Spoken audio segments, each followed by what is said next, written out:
Arabia Saudite ka rol. Dakord, të akordet abrahamike, që ka përthosur nuk ngren një shumë peshë më tashmë për Izraelin akordet abrahamike, sepse veprimi që do të bëj, pra çka ka bërë? Aktualisht Netanyahu ka vendosur veton që forcat turke të mos hyjnë në Gaza. Dhe gjitha vendet e tjera do bien forca, në rast se Hamasi dhe organizatat e tjera do ta pranojnë këtë gjë. Dhe futja e këtyre vendeve në këtë dhe lejimi nga Izraeli të kalimit, siç kemi shpjeguar një herë, të kalimit se ti do kalosh nëpërmjet kufirit të Izraelit, pra është Izraeli ai i cili do të japi vizë për të hyrë, sepse territori kontrollohet nga Izraeli, kufiri mbahet nga Izraeli. Pra do të bëjnë kërkesë qeverisë izraelite në këtë moment që i bën kërkesë qeverisë izraelite. Forcat e Egjipti, Katari, Emiratet e Bashkuara, gjitha këto vende të tjera, Pakistani, kushdo që të çojë. Pra do të thotë që ti e njeh shtetin e Izraelit dhe de facto ti ke krijuar lidhje dhe në momentin që e njeh shtetin e Izraelit, atëherë funksionimi i këtyre brenda do të çojë në formosjen e akordeve abrahamike nga këto vende dhe Arabia Saudite mbetet jashtë. Dhe Izraeli funksionon në këtë aspektin. Pra, në momentin që neve bëjmë marrëveshje me gjitha këto vendet dhe e lëm jashtë Arabinë Saudite, do jetë nesër Arabia Saudite e cila do trokasin në derë, do thotë hajde se unë do bëj pjesë në këtë sepse mbetet jashtë. Pra se kemi marrë shumicën. Ne kemi bëmë një skenar për rrëzimin e Netanyahut. Absolutisht, dhe Arabia është një lojë sepse që po bëhet tashmë për të detyruar Arabinë Saudite që të vijë me vrap të pranojë akordet abrahamike, se ndryshe do të mbetet jashtë kësaj dhe i humbet primariteti i saj në çështjen palestineze në vendet arabe dhe për Gazën, e cila ka pasur gjithnjë deri më sot si parësore. Këtë gjë, pra, i humbet kryesimi në vendet sunite.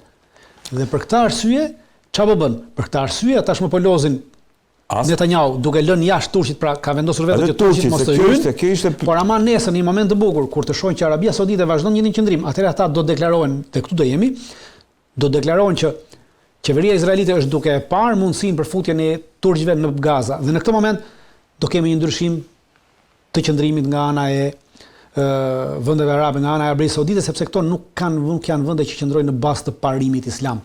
Këto e kanë humbur parimin islam me kohë. Parimi i tyre është vetëm biznesi. Dritan, me Turqinë e kisha, domethënë, paga shumë. Pse insiston Izraeli që pjesë e asaj forcës që do kontrollojë Gazën të mos jetë Turqia? Shiko, se me Turqinë Turqia është vije kuqe. Qëllimi është gjithë politik, nuk ka asnjë qëllim tjetër. Është politik për të përdorur, si thash, në disa drejtime. E para drejtimi është kjo që shpjegova, pra për ta përdorur si kundërbalans ndaj Arabisë Saudite, pra në moment caktuar kur do diskutohet faza e tretë, sepse kjo është pjesë e fazës tretë, hyrja e trupave. Dhe kur të shkojmë në fazën e tretë, do bëjmë dakord për trupa, pavarësisht sasisë, mund të jenë 10, 20, 4000, 5000, 400, pra s'ka rëndësi. Do hyn. Atëherë Izraeli thotë do ta marrin parasysh dhe Arabia Saudite humbet primatin në Gaza dhe do të kërkojë të ndryshojë, pra ta përdorin si kundërbalans në Arabisë Saudite dhe ndaj vendeve të tjera, prezencën e turqëve. E dyta, po e përdor prezencën e turqëve për të testuar Erdoganin, pra në aspektin se Erdogani tashmë do të ketë zgjedhje të vitin njëmi, pra ka probleme të brendshme. Dhe në momentin që ti ja lejon këtë, në momentin që ja lejojnë Erdoganit, normalisht do të kërkojnë koncesione të tjera për të lejuar trupat, koncesione të cilat do të jenë bërë me dyert të fshehtë, me dyert të mbyllura dhe pas kuintave. Pra marrëveshje të fshehta që mund të bëjë nesër Turqia me Izraelin dhe që Izraeli do të kërkojë Turqisë për të lejuar këtë në mënyrë që Erdogani ta përdori futjen e trupave për fushat elektorale, duke thënë që shiko, ne rikthyem sërish pas 105 viteve, i rikthyem sërish forcat tona në Palestinë. Dakor. Pra, të gjitha aspektet, po përdoret politikisht nga ana e Izraelit për të arritur qëllimet e veta. Dhe me të tillë udhëheqës, qoftë arab, qoftë jo arab, siç është Erdogani, që nuk kanë asnjë lloj parimi, ku atyre ju dhimbset vetëm karrigja e pushtetit të tyre, asgjë tjetër. Izraeli e ka shumë të lehtë me këta që ti përdori siç los fëmia. A nuk është i legjitimuar Izraeli siç los fëmia me kukulla? A nuk është i legjitimuar Izraeli dritan sepse Turqia e njeh Hamasin dhe për Izraelin Hamasi duhet çarmatosur dhe frika e Izraelit. Nuk ka legjitimim në këtë aspekt, pra se edhe Katari njeh Hamasin, bilese edhe në Katar ka zyra, Katasi ka negociuar për Hamasin, ka zyra e Hamasit janë Katar që prezencën e ushtarëve. Pra nuk po edhe Katari do të sjellë ushtar. Pra për Katari nuk e ka kundërshtruar. Katari nuk është kundërshtuar, është kundërshtuar vetëm Turqia për të përdorur politikisht, pra nuk ka të bëjë me çështjen e Hamasit, ka të bëjë me çështjen e përdorimit politik nga ana e Izraelit për të arritur qëllimet e veta, për të nënshtruar të gjitha këto vende. Dhe të gjitha këto vende do të nënshtrohen sepse udhëheqësit e këtyre vendeve janë të nënshtruar tashmë. sepse janë nënshtruar pushtetit tyre. Në moment që nënshtrohesh pushtetit tënd, automatikisht ai tjetri ka shumë më kollaj për të nënshtruar për pushtetin e tij. Ndërkohë, Dritan, në Wall Street Journal lexoj, domethënë që Shteti Islamik po ringrihet përsëri duke mbushur boshllëkun e lënë nga Shtetet e Bashkuara të Amerikës. Ka ndodhur një episod në Siri ku 2 ushtarë të mbështetur nga Shtetet e Bashkuara të Amerikës janë sulmuar nga militant të Shtetit Islamik me AK-47 dhe kanë mbetur të vrarë. Ajo çfarë thotë gazeta? Është këtu regjia se harrova do ta nis pastaj. Çfarë thot gazeta që u përmendet, është një episod i vogël në këtë që ndodh për ditë. Pra, Shteti Islamik është zhbër, por ka grupe që kanë mbetur nga Shteti Islamik, të cilat pretendojnë se mund ta rindërtojnë sërish Shtetin Islamik dhe kryesisht janë në veprim vetëm në Siri, pra nuk janë jashtë Sirisë veprimet, për shkak se Siria ka një territor të madh, kryesisht territorit që ndodhet është në shkretir, është pothuajse i pakontrolluar, pra nuk ka kontroll. Atje ka grupe të tilla të cilat funksionojnë.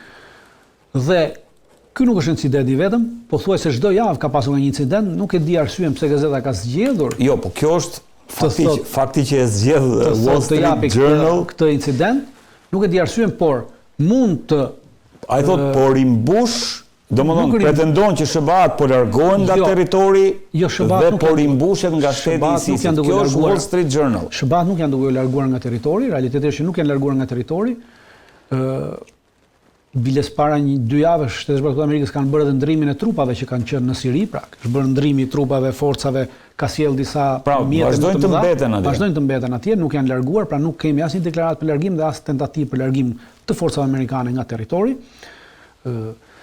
Ka pasur një incident më të madh për të cilin duan që të heqin vëmendje, pra them për këtë arsye janë duke bërë këtë, sepse tashmë këto mediat, shumica e mediave janë kthyer në propagandë për të hequr vëmendjen asaj çfarë ndodh në realitet. Para 3 ditësh ka pasur një përplasje të madhe midis forcave të reja të sigurisë të shtetit sirian, pra të qeverisë siriane të Ahmed al-Sharës, me disa grupe xhihadiste në Idlib që i përkasin xhihadistëve europian, pra xhihadistët e huaj që janë ardhur.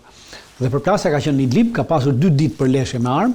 Tentativa ka qenë nga këta për të arrestuar kryetarin e një grupi të xhihadistëve i cili është me origjinë franceze dhe është i kërkuar nga autoritetet franceze me kohë gjatë. Regjia po ta sjell foton. Kur ka ndodhur kjo përplasje, që ka ndodhur 2 ditë dhe më pas është ndërprerë përplasja, janë tërhequr nga kampi ku ndodheshin këta forcat, dhe edhe grupet e tjera xhihadiste, kryesisht ujgurët, që përbëjnë grupin më të madh xhihadist të huaj që ndodhen në Siri dhe që kanë marrë pjesë në luftën në Siri, kanë dalë në përkrah të këtij grupi tjetër xhihadist dhe kanë kërcënuar qeverinë Ahmed al-Sharës, që në rast se do të vazhdojë në mënyrë të tillë, neve do t'i bashkojmë të gjithë grupet xhihadiste kundër qeverisë së al-Sharës, për arsye se kanë akuzuar që Ahmed al-Shara ka marrë përsipër në vendet europiane dhe i vetmi vend europian që ka vizituar është Franca, që ta zgjesojë të gjitha grupet xhihadiste të huaja që ndodhen në Siri. Pra ata e akuzojnë për këtë gjë. Dhe kjo ka qenë një luftë e bërë dhe kjo gjë do thotë që autoriteti i al-Sharës është i lëkundur, pra nuk ka autoritet. Dhe për të mbuluar këtë mungesën e autoritetit nga këto grupe xhihadiste, të cilat të fuqishme, atëherë zgjedhim një ngjarje që ka ndodhur të pavlerë, sepse po pse nuk ka mundësi që të rikthehet ISIS në ato territore drejta në këto zhvillimet e mëdha tektonike që vonodhin gjeopolitik? Jo, nuk ka mundësi të rikthehet ISIS vetëm në rast se, siç thash, pra kjo përplasje që ka ndodhur para 2 ditësh midis këtyre grupeve xhihadiste që janë pjesë e ushtrisë siriane. Janë pjesë ushtrisë siriane, janë pjesë e divizionit të 80. Se janë bërë, janë shkrirë, janë futur brenda tyre, po jo shtetërore, ushtrisë shtetërore siriane, por nuk janë shkrirë si grupe. Pra ekzistojnë si grupe, po brenda ushtrisë. Pra janë pjesë e ushtrisë, nuk janë në vete. Në rast se këto grupe nesër shkojnë në një përplasje me qeverinë e al-Sharës, atëherë automatikisht kemi ringritje të ISIS-it. Por ringritja e ISIS-it nuk vjen nga një sulm në shkretir me vrasjen e 2 ushtarëve të qeverisë. Jo, ideja është simbolika. Dakord jam me ty, po a jemi a mundet ISIS në këto kushte. Islamic State rises again, filling the void. Jo, ISIS në këto kushte, pra në rast se nuk i përkrën, në rast se nuk i bashkangjiten grupet xhihadiste të huaja, të cilat janë pjesë e ushtrisë, ISIS-i nuk ka mundësi të ringrihet dhe nuk ka mundësi të ringjallet. Nga pikpamja gjeopolitike po thuat nuk ka asnjë vlerë, nuk prodhon asnjë gjë dhe nuk ka asnjë vlerë. Ka më shumë vlerë kjo përplasja që thash, se sa jo sepse kjo përplasja cënon autoritetin e qeverisë siriane dhe të Al-Sharës vet. Dhe nuk është çudi që këto përplasje të brendshme të jenë të nxitura nga qarqet të jashtme, pasysh Izraeli ose Turqia, për t'i bërë presion Al-Sharës për marrëveshje të ndryshme që ai ka filluar të bëj, qoftë me Rusinë, që diskutuam, qoftë me Francën, qoftë me Amerikën, pra dhe që lën jashtë Turqinë të pra janë shenja të shfaqjes së pakënaqësisë. Pikërisht për arsye se përplasja ndodhi 2-3 në Idlib dhe Idlibi është një qytet i cili është nën kontrollin e turqëve. Po, prandaj është dhe këtu e shoh si problem. Unë them që e pakënaqur me marrëveshjen që Al-Shara kishte në Moskë. Me Moskën për rivitalizimin dhe ringritjen e ushtrisë siriane, pra që ajo të ngrihet nga ana e Rusisë dhe jo të ngrihet nga ana e Turqisë. Pra, kemi një lojë gjeopolitike të brendshme për interesa gjeopolitike të jashtme. Dakor. Jo, unë kur del Wall Streeti nuk mund ta injoroj, domethënë këtë rikthimin e ISIS-it. Po, nuk është po tha është një lajm për të rrequr vëmendjen nga lajmi kryesor. Dritan, ndërkohë si e shikon situatën e Iranit tani më që edhe në fakt duhet ta diskutonin pas diskutimit në lidhje me vendimin e Trump për të vendosur sanksione mbi Rusinë, po si e vlerëson rolin e Iranit? Domethënë, a rreth shkruan se Irani duhet zgjedh ose të pozicionohet pranë Trumpit ose pranë Putinit. Pra, si e vlerëson në rastin konkret? Shiko, ajo çfarë Aresi bën është vazhdimësi e kërcënimeve që është duke folur me gjuhën e shtetit e këtij qeni pekinez të Amerikës, është duke folur Izraeli. Pra, po flet gjuhën e shtetit izraelit dhe qeverisë izraelite. Vazhdon kërcënimin ndaj Iranit, pra kërcënim ndaj Iranit që zgjidh atë. Ndërkohë që në rast Irani e ka zgjedhur, Irani e ka zgjedhur, ka kohë që e ka zgjedhur. Pra Irani ka kohë që e ka zgjedhur dhe ka bërë edhe marrëveshje sigurie me të gjitha me Rusinë edhe vazhdon edhe implementimi këtyre marrëveshjeve të sigurisë dhe ka thelluar këtë marrëveshje edhe në fusha të tjera me Rusinë. Irani e ka një gjë të qartë që me Shtetet Bashkuara të Amerikës ata nuk do të ulen më dhe nuk mund të ulen për arsye se Shtetet Bashkuara të Amerikës dhe Trumpi nuk janë as aktor dhe as faktor të besueshëm.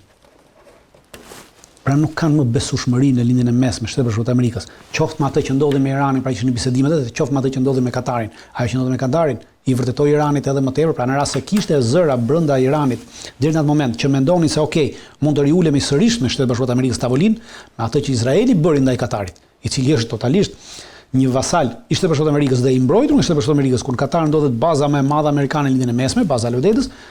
Kjo i bindi të gjithë iranianët që me Shtetet Bashkuara të Amerikës nuk mund të ulesh më dhe të bësh bisedime sepse janë të pabes. Dhe për këtë arsye ata e kanë zgjedhur me kohë këtë, por kjo është pjesë e kërcënimit që Areci bën në emër të qeverisë izraelite ndaj, pra në momentin që juve nuk zgjidhni Trumpin, atëherë neve do t'ju sulmojmë pse nuk zgjodhët Trumpin. Dakor, ndërkohë Dritan se më ktheve te Arabia Saudite, ka kërkuar dhe Arabia Saudite, se më kujtove me këtë lajmin për marrëveshjen e mbrojtjes e Shtetet Bashkuara të Amerikës me Katarin. Edhe Saudia sikur po tenton që të ketë të njëjtën marrëveshje, nuk di a ke dëgjuar, po kam dëgjuar edhe sauditët që kërkojnë të njëjtën marrëveshje, po të dyja marrëveshjet janë të pavlera.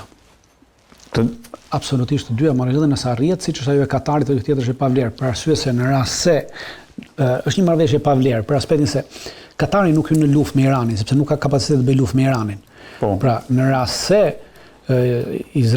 Irani sulmon Katarin, nuk ka sulmuar Katarin, ka sulmuar bazat amerikane në Katar.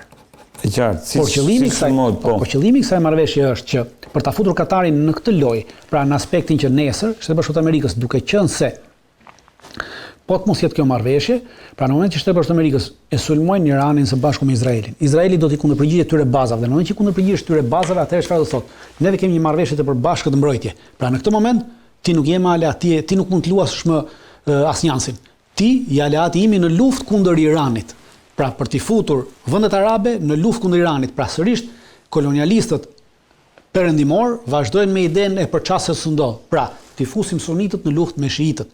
Dhe edhe kjo marrëveshje që ofrohet nga Arabia Saudite është e ndikuar nga qarqet politike dhe kryesisht të spionazhit, pra të CIA-s në Arabinë Saudite, për ta futur edhe Arabinë Saudite në këtë lojë. Në momentin që njëra nga bazat amerikane sulmohet, pra baza e Al-Udeidës, ne kemi një marrëveshje, edhe pse nuk është sulmuar asnjë bazë amerikane në Arabinë Saudite, që nuk ka, janë baza të vogla, atëherë edhe Arabia Saudite është e detyruar të bashkangjitet kësaj lufte të Amerikës nesër kundër Iranit. Pra, është një mashtrim që Shtetet Bashkuara të Amerikës janë duke i bërë, duke i futur në kurth të gjitha këto vendet arabe për t'i përdorur nesër për luftë kundër Iranit. Pra sërish kolonializmi për çfarë dhe sundo. Dritan, ndërkohë, pavarësisht se dhe regjia duhet ta kemë atë lajmin e Wall Streetit që doli dhe që e përgënjeshtroi menjëherë Donald Trump, që tha që administrata Trump ka lejuar përdorimin e raketave me rrezet gjatë, e mohoi shtëpia e bardhë vetë presidenti Trump. Ndërkohë e denoncon, domethënë, si një deep, është një fake news shumë i madh, deep. Pra, është range, the Wall Street Journal story on the USA's approval of Ukraine being allowed to use long-range missiles deep into Russia is fake news.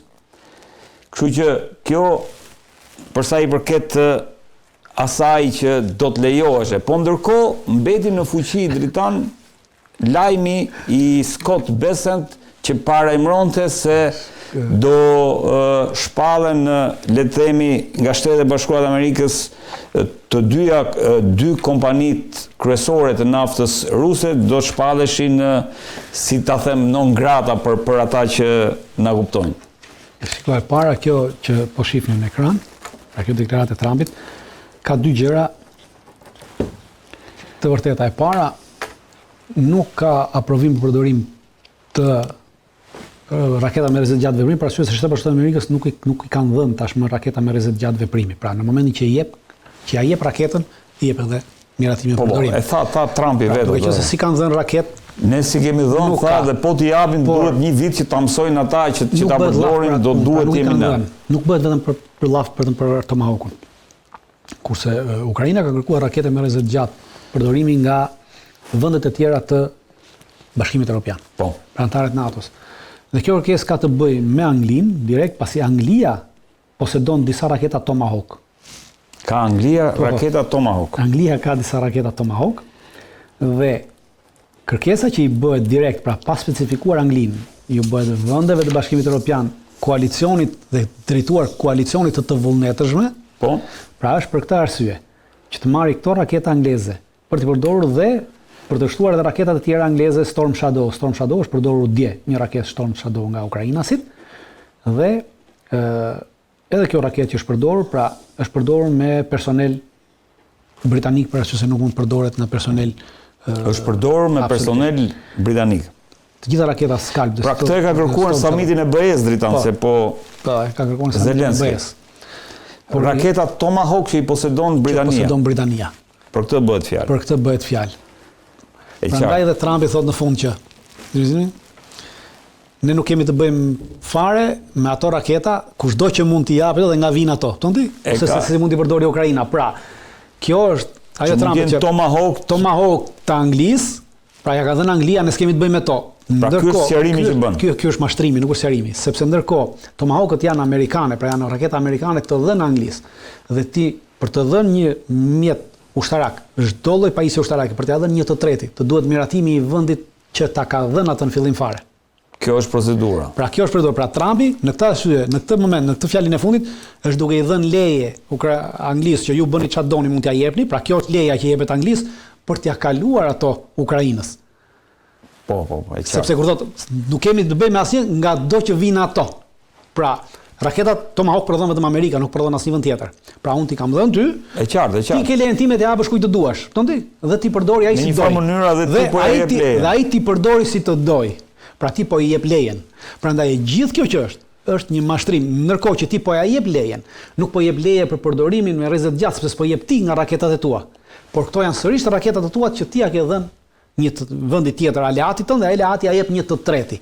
Dhe sërish duhet miratimi jot për përdorimin e tyre. Pra në një farë mënyrë nuk ka gënjur Wall Streeti, jo? Jo, nuk ka gënjur Wall Streeti. Pra në një farë mënyrë Wall Streeti po nxjerr në pa mashtrimin dhe Trumpi po i ndihmon Wall Streetit për këtë mashtrim. Pra për të demaskuar vetveten me anë të këtij mashtrim. Ky është një demaskim që Trumpi po i bën vetvetes.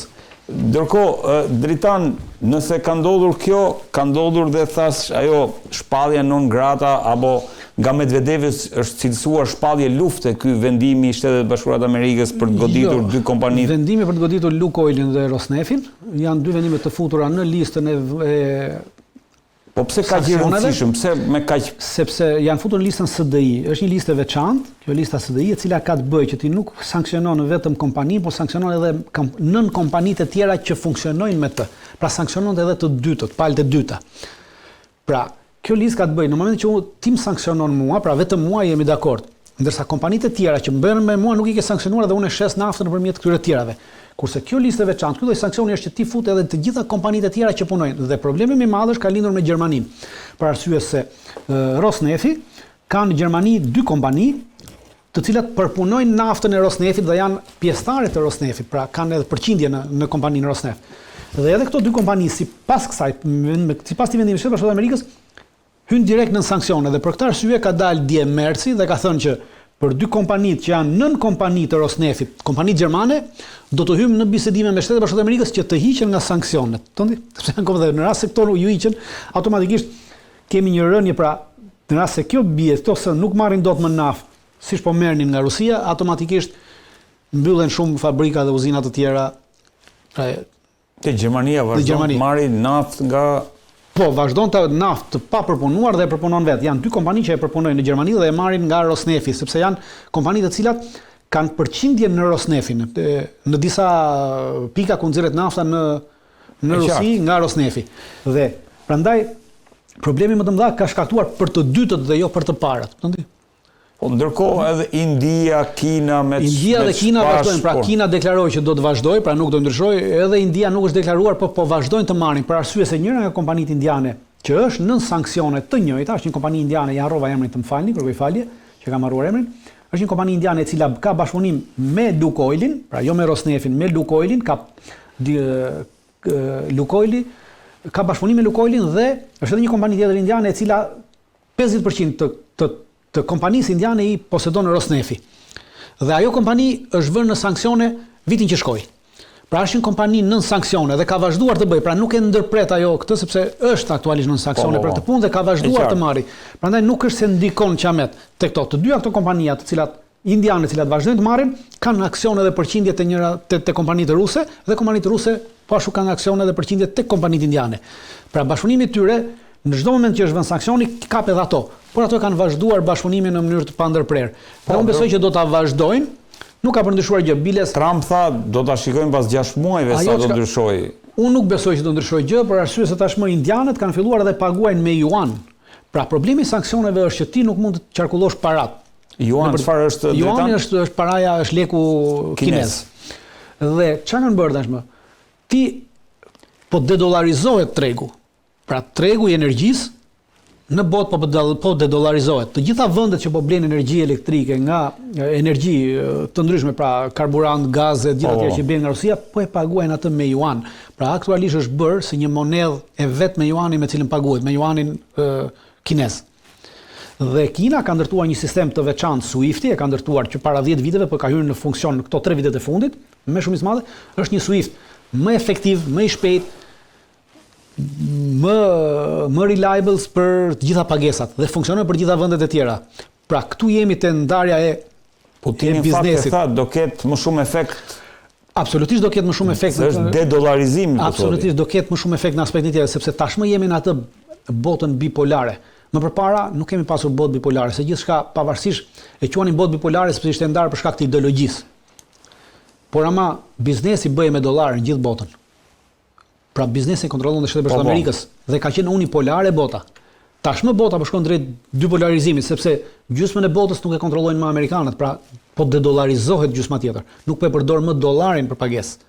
Dhe si gjë e tillë, ty të humbet fuqia ekonomike, drejtan dhe politike. Dakor, po duhet bijem dakord që edhe rasti Tomahawkëve britanik që folëm, edhe sanksionet mbi kompanitë ruse janë, le të themi, një ndryshim i madh qëndrimi i Shteteve të Bashkuara të Amerikës në raport me Rusinë, sepse edhe vetë Putini deklaroi se kjo nuk është nuk ka për të qenë kam reagimin e ambasadës ruse. Nuk ka për të qenë shumë e rëndësishme, pra ka për të pasur një ndikim, po jo një ndikim që pretendojnë Shtetet Bashkuara të Amerikës. sanksionet kundër këtyre dy kompanive janë ofruar edhe Joe Bidenit. Joe Biden i kundërshtoi në mënyrë të fortë pra sanksione kundër këtyre, sepse kjo do të sillte probleme të mëdha edhe në Evropë. Aktualisht kemi Lukoili dhe Rosnefi dërgojnë edhe karburant, shikoni se kemi një pavarësisht kemi ambasada ruse në Shqipëri ka bërë një reagim dhe pak a shumë ka pasuruar deklaratat e Vladimir Putin. Nuk është në gjë. Por shikoni si ka ndodhur. Shikoni kemi një lidhje shumë interesante. Para 3 ditësh Bashkimi Evropian u mblodh dhe vendosi që të mbyllen të gjitha kontratat, pra kontratat afatshkurtra, të mbyllen deri në fund të 2025-s. Të gjitha kontratat që vendet e Bashkimit Evropian kanë me kompanitë ruse që blejnë naftë dhe gaz. Dhe të gjitha kontratat afatgjata të mbyllen në 2028-ën. Po. Ndodhi kjo. Rosnefi dhe Lukoili janë 2 kompani të cilat kanë kontrata me kompani bullgare, me kompani rumune, me kompani hungareze dhe me kompani slovake. Po. Para 3 ditësh ishte ky vendim i Bashkimit Evropian. Menjëherë, pa mbushur 24 ora nga ky vendim, 2 rafineri që rafinojnë naftë dhe gaz të ardhur nga Lukoili dhe Rosnefi, njëra në Hungari dhe tjetra në Rumani, u sabotuan. Po, i kam parasysh. Dhe sabotimin e këtyre e festoi me të madhe Polonia. Pra ministri i jashtëm Sikorski, i cili është burri i gazetares amerikane Ann Applebaum, pra një nga Applebaum, një nga neokonet më të fuqishme, zëri më i fuqishëm anti-rus të luftës, në nxitjes së luftës me Rusinë të Evropës, ai është burri i saj. Ai doli dhe deklaroi që kjo është një gjë e mirë që po ndodh. Pra, dhe sa detyroi Orbani që tha që jemi duke prishur marrëdhëniet Poloni-Hungari në këtë rast. Këtë aspekt. Dhe pas kësaj, pra, shikoni, para 3 ditësh vendimi i Bashkimit Evropian. Të nesmen, pra, kjo është renditja. Kjo dhe dje sanksionet amerikane ndaj pra, pavarësisht se Gjitha është e koordinuar. Pavarësisht se Shtetet e Bashkuara të Amerikës po mundohen pra Trumpit ta nxjerrë veten jashtë kësaj, pra të tregohet sikur është jashtë gjithë këtij konflikti, sikur është një palë e tretë në konflikt dhe po mundohet të pajsoj. Këto veprime tregojnë që janë në koordinim të plot të administratës amerikane. Pra është pjesë e kësaj lufte që quhet luftë hibride kundër Rusisë. Po ndërkohë neve thot pak a shumë, kjo është përcituar. Shiko, kjo është një deklaratë politike, unë nuk ka janë deklarata politike saj, po unë thjesht bëra një analizë asaj çfarë ka ndodhur për të që është gjitha cila do jetë kundërpërgjigja e Rusisë në këtë aspekt, ka patur qëndrime dhe deklaratat Vladimir Putinit për sa i përket këtij vendimi, thash Medvedevi e ka cilësuar act of war. Unë nuk i marr shumë këto, e ka cilësuar act of war për arsye se Rosnefi është kompani shtetërore. Për këtë arsye, pra Lukoili është kompani private, kurse Rosnefi është shtetërore. Është kompani shtetërore. Pra, për këtë arsye e ka cilësuar atë luftës, sepse po Shtetet e Bashkuara të Amerikës për herë të parë po sanksionojnë një kompani shtetërore. Pra kanë vënë deri më sot sanksione, siç ka vënë Bashkimi Evropian që ka vënë 19 paketa sanksione, por deri më sot kanë qenë të gjitha individ të caktuar ose kompani private. Po. Pra hera e parë që Shtetet e Bashkuara të Amerikës, Shtetet e Bashkuara të Amerikës sanksionojnë një kompani shtetërore. Prandaj e ka quajtur këtë act of war. Akt lufte, pra nuk është se një gjë. Por unë nuk do të sjellë asnjë lëvizje nga Rusia, nuk ka për të pasur asnjë, siç ka pasur deri më sot ndaj sanksioneve, ashtu ka për të vazhduar edhe tash. Pra nuk ndryshon asnjë. Nuk është se Rusia do tërhiqet apo do ndryshojë ndonjë. Jo, Rusia nuk tërhiqet dhe nuk do ndryshojë. Për sa kohë thash këto sanksione do ndikojnë në këtë, siç thash, për shembull, rafineritë në Rumani, në Bullgari janë rafineri që i përkasin Lukoilit dhe Rosnefit. Pra janë të përbashkëta me kompani atje. Pra, ajo çfarë do preket Bullgaria, do preket Rumania, do preket Hungaria, pra preken vendet evropiane. Dhe çfarë do sjellë? Do sjellë një linearizim të vendeve evropiane kundër Bashkimit Evropian. Pra do të kemi kjo intereson në aspektin politik Rusisë. Një ndarje, kupton? Pra nuk është se do në aspektin politik i intereson Rusisë. Në aspektin ekonomik nuk e prek, sepse nafta do vazhdoj të shitet dhe vazhdon të shitet. Pra kjo naftë që këta shesin vendeve evropiane nuk është në atë sasi që shitet ndaj Indisë dhe ndaj Kinës. Në momentin që kjo bllokohet, atëherë kjo shitje e naftës do të kalojë. Nuk do të kalojë ndoshta ndaj Indisë, do të kalojë me shumicë ndaj Kinës, për arsye se Kina ka kërkuar dhe ka bërë kërkesë për shtim, ka bërë kërkesë për marrje më të madhe të naftës dhe të gazit, sasisë naftës dhe të gazit nga Rusia. Por për arsye se Rusia është duke plotësuar nevojat e tjera, pra kërkesat e tjera, nuk e ka. Por në momentin që kjo ndërpritet nga Bashkimi Evropian, atëherë kjo shkon drejt